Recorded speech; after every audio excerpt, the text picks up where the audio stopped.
Ngayon ay nag-assemble kami ng speaker. From single magnet to double magnet subwoofer, so ayan, simulan na natin. Una, kailangan ng magnet na magkasukat at ang pole piece at plates. Saan kami kumukuha niyan? Sa junk shop, kumukuha kami ng mga sirang speaker.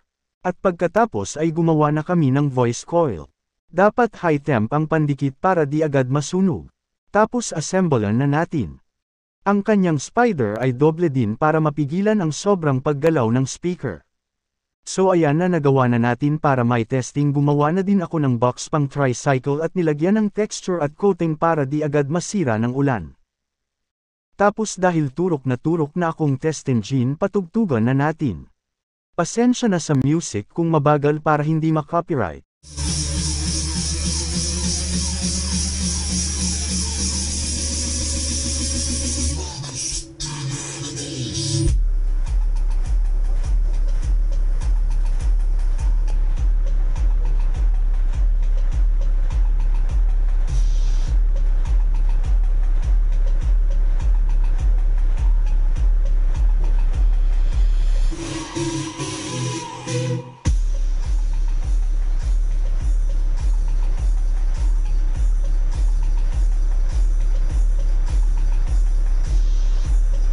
Ayan, talagang lumalagabog siya ng malakas.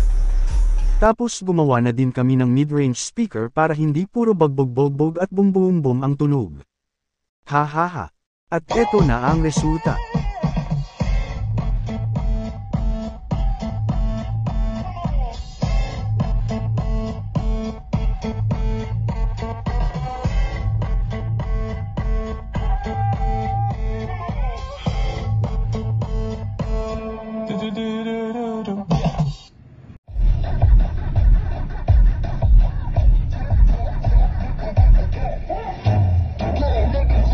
Yeah.